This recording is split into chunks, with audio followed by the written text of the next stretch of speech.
जय जोहार, नमस्कार। दैनिक छत्तीसगढ़ चैनल देख रहे हैं आप और छत्तीसगढ़ प्रदेश की आज की सभी प्रमुख बड़ी खबरों को एक एक करके हम आपको विस्तार से बताएंगे।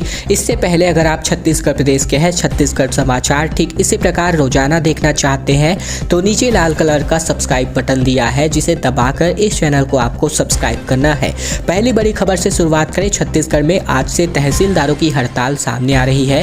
प्रशासनिक अफसरों की भी काम बंद करने की चेतावनी हुई है और रायगढ़ में वकीलों की तलाश में छापे पड़ रहे हैं, जिनमें से एक को गिरफ्तार किया जा चुका है। छत्तीसगढ़ के रायगढ़ में 2 दिन पहले नायब तहसीलदार और वकीलों के बीच विवाद हुआ था, जो लगातार गर्माता जा रहा है और जिसके बारे में हमने आपको कवरेज भी प्रदान की थी।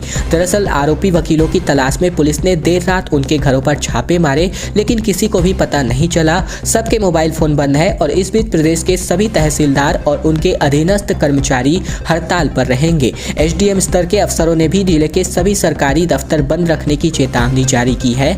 बिगड़ते हालात को देखते हुए पुलिस भी सतर्क हो गई है। जिले भर से थानेदारों को रायगढ़ बुलाया गया है। नायब तहसीलदार से हुई मारपीट के मामले में छत्तीसगढ़ कनिष्ठ प्रशासनिक सेवा संघ ने हड़ताल का ऐलान किया है। इसमें संघ से जुड़े तहसीलदार, नायब तहसीलदार सहित राजस्व निरीक्षक, पटवारी, साथ ही साथ लिपिक, कोटवार और कार्यालय के जो अन्य स्टाफ है ये भी सम्मिलित रहेंगे। इसके बाद से अगर मैं बात करूं अगले दिन की, तो दोपहर 2 बजे मंगलवार को रायपुर के बूढ़ा तालाब पर प्रेस वार्ता बुलाई गई है और वहां आगे की रणनीति को लेकर के मीडिया से बातचीत होगी।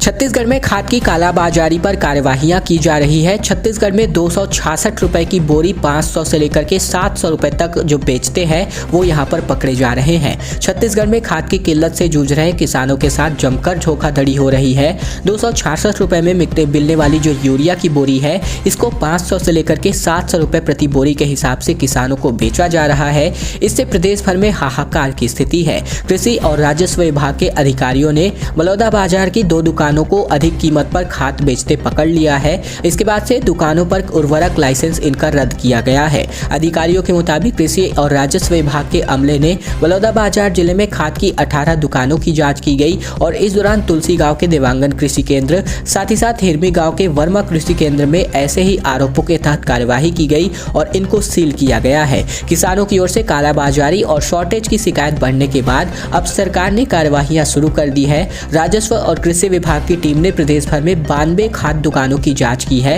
48 दुकानों में गड़बड़ी पाए जाने पर कार्यवाहियां की गई है। जिन जिलों में रविवार को कार्यवाही हुई है उनमें बेमेतरा, राजनांदगांव, रायपुर, जांजगीर चांपा, गरियाबंद, दुर्ग, बलौदाबाजार, धमतरी और कबीरधाम का नाम शामिल है। छत्तीसगढ़ के 110 विकास खंडों में बनेंगे फूड पार्क। मुख्यमंत्री भूपेश बघेल बोले 1715 नए उद्योग लगे, 149 के लिए करार हुआ है और इनमें बायो एथेनॉल बनाने वाली 18 कंपनियों का नाम भी शामिल है।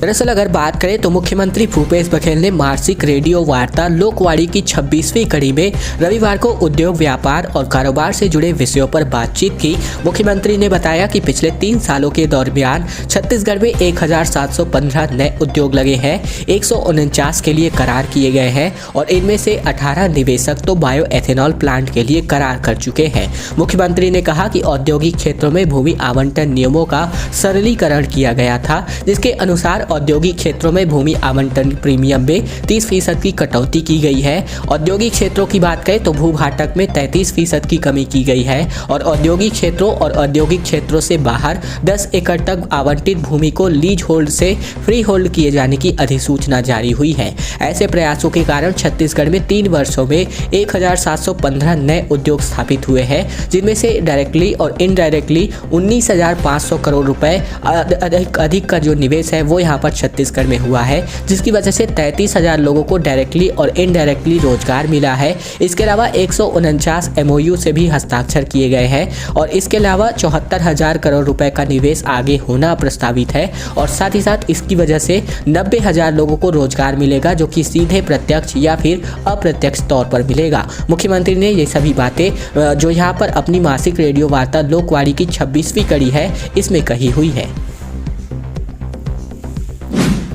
छत्तीसगढ़ में 100% वैक्सीनेशन का आंकड़ा जो है छू लिया है। 1,96,00,000 लोगों को लग चुकी है वैक्सीन। टीका लगवाने वालों में महिलाओं की संख्या ज्यादा है। दरअसल छत्तीसगढ़ में कोरोना टीके की कम से कम एक डोज लगवा चुके लोगों की संख्या 1,96,46,873 तक जा पहुंची है। यह तय हुए लक्ष्य का तकरीबन 100% के करीब पहुंच गया है। सरकार ने 18 साल से अधिक उम्र के 1,96,51,000 लोगों को टीका लगाने का लक्ष्य तय किया था। स्वास्थ्य विभाग से मिली जानकारी के मुताबिक 12 फरवरी तक कुल 1,52,13,187 लोगों को कोरोना टीके की दोनों डोज लगाए जा चुके थे।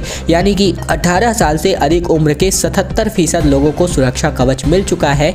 इधर 15 से 18 साल के 65% किशोरों को पहली डोज और 29% को दूसरी डोज भी लगाई जा चुकी है। इस आयु वर्ग के 16,39,811 किशोरों को टीकाकरण के लिए चिन्हित किया गया था। प्रदेश के 1,231 केंद्रों पर टीकाकरण का काम रविवार को भी जारी रहा और लगभग 9,084 लोगों को बीते दिन कोरोना का टीका लगाया जा चुका था। टीकाकरण के कोविन पोर्टल से पता चलता है कि प्रदेश में अब तक टीके की 3,55,05,474 डोज लगाई जा चुकी है। ऑफलाइन स्कूल को लेकर के खबर है। 11 दिनों की कक्षाओं के लिए छात्रों को किताब, कॉपी और यूनिफॉर्म पर खर्च करने पड़ेंगे 10 से लेकर के 15,000 रुपए। दरअसल बात करें, शासन और कलेक्टर ने स्कूल ऑफलाइन खोलने के आदेश दिए हैं। पिछले 3 सत्र से छात्र ऑनलाइन पढ़ाई कर रहे थे और इस बीच में संक्रमण की स्थिति को देखते हुए 50% उपस्थिति के हिसाब से लगभग एक महीने के लिए स्कूल खोले गए और 25% छात्र को ही स्कूल पहुंचाया जा सका, क्योंकि ऑनलाइन कक्षाएं भी चल रही थी। और इधर सत्र 2021-22 भी अब खत्म होने को है। पहली से लेकर के 8वीं और 9वीं साथ ही साथ 11वीं छात्रों के लिए मात्र 10 से 11 दिन की कक्षाएं चलनी अभी बाकी है, क्योंकि सभी स्कूलों ने इस छात्रों की जो परीक्षाएं हैं मार्च के प्रथम सप्ताह से ही ऑफलाइन परीक्षाएं लेने का आदेश जो है जारी कर दिया है और इसके लिए तैयारियां भी शुरू कर दी हैं। यानी कि सिर्फ 11 दिनों की कक्षाओं को अटेंड करने के लिए छात्रों को यूनिफॉर्म, किताबों आदि पर 12 से लेकर के 15,000 रुपए तक खर्च करने पड़ेंगे। जिले के 540 निजी स्कूलों में 1,34,965 छात्र हैं और स्कूल खोलने के आदेश होने से किताब, यूनिफॉर्म का कारोबार करने वालों की चांदी हो गई है। अब वे सिर्फ 11 दिन स्कूल खुलने के एवज में करोड़ों रुपए का कारोबार करेंगे। स्कूल खुलने के आदेश से छात्र व उनके परिजन परेशान है, जबकि शहर की स्टेशनरी की दुकानें सज गई हैं। दुकानों में भी बच्चों के 2 साल से नहीं बिके ड्रेस भी साफ करके सजा दिए गए हैं। और अब बात करते हैं, प्रदेश में सर्दी का सितम अब भी जारी है। एक बार फिर से बदलेगा मौसम का मिजाज। 6 डिग्री तक गिरा चुका है पारा। दरअसल बात करें, प्रदेश में कड़ाके की ठंड पड़ रही है। कई इलाकों में शीतलहर के हालात बने हुए हैं और इस बीच मौसम में फिर से बड़े बदलाव के आसार दिख रहे हैं। दरअसल न्यूनतम तापमान और अधिकतम तापमान में वृद्धि की संभावना जताई जा रही है। बता दें कि उत्तर दिशा से शुष्क और ठंडी हवाओं का आना अब भी जारी है, जिसके चलते तापमान में गिरावट बनी हुई है। दिन और रात का तापमान सामान्य से 4 से 6 डिग्री तक नीचे गिर गया है। उत्तरी छत्तीसगढ़ के कई इलाकों में शीतलहर के हालात बने हुए हैं। सामरी पाट, लहसुन पाट और जोका पाट में गिरावट का दौर अब भी जारी है, जिसके चलते यहाँ ठंड बढ़ चुकी है। इसके अलावा प्रदेश में ठंड घटने से पारा और बढ़ने के आसार है। मौसम विशेषज्ञों की माने तो आने वाले 24 से लेकर 48 घंटों में तापमान में बढ़ोतरी के आसार है। उल्लेखनीय है कि प्रदेश में बदलते मौसम के मिजाज की बदलते बारिश हुई है और वही बारिश के थमने और बादल साफ होने के बाद कड़ाके की ठंड पड़ रही है। फिलहाल अब जल्द ही ठंड से राहत मिलने के संकेत दिखाई दे रहे हैं। एक राहत भरी खबर ये है कि छत्तीसगढ़ के 4 जिलों में एक भी केसेस कोरोना के नहीं मिले हैं। इसके अलावा 7 जिलों में 10 से कम संक्रमित मरीज मिले हैं और पूरे छत्तीसगढ़ की बात करें तो बीते 24 घंटे में महज 579 नए कोरोना संक्रमितों की पुष्टि हुई है, जो कि बहुत अच्छी खबर है कि कोरोना के केसेस अब बहुत कम हो गए हैं। इसके अलावा अब बात करें तो 860 संक्रमित मरीज स्वस्थ होकर के बीते 24 घंटे में अपने घरों को लौटे हैं, जबकि पिछले 24 घंटे में 5 मरीजों की मौत का मामला भी सामने आया है। जारी मेडिकल बुलेटिन के अनुसार 579 नए कोरोना मरीजों की पुष्टि हुई है और अब बात करें तो वर्तमान में एक्टिव मरीजों की संख्या का आंकड़ा 7,909 पर आ पहुंचा है। वही वर्तमान में प्रदेश में अब पॉजिटिविटी रेट घटकर 3.38% पर जा पहुंची है। फिलहाल जिलेवार आंकड़े अभी इस वक्त अपनी स्क्रीन पर देख रहे हैं। और अब बात करते हैं पीएफ घोटाले को लेकर के। एसईसीएल में काम कर रहे 5000 ठेका कर्मियों के वेतन से काट रहे 2.25 करोड़ रुपए का पीएफ, लेकिन इनके खाते में जमा नहीं हो रहा। प्रदेश में सामने आए पीएफ घोटाले की तरह ही कोरिया जिले में एसईसीएल ठेका श्रमिकों के लिए सीएमपीएफ राशि में बड़ी गड़बड़ी हुई है। जिले भर के एसईसीएल इकाइयों में कार्यरत तकरीबन 5000 ठेका श्रमिकों का पीएफ वेतन से हर माह 2.25 करोड़ रुपए काटा जा रहा है, लेकिन यह राशि सीएमपीएफ के खाते में जमा नहीं हो रही है। हैरानी की बात तो यह है कि श्रमिकों को दिया गया है सीएमपीएफ नंबर ही फर्जी मिला है।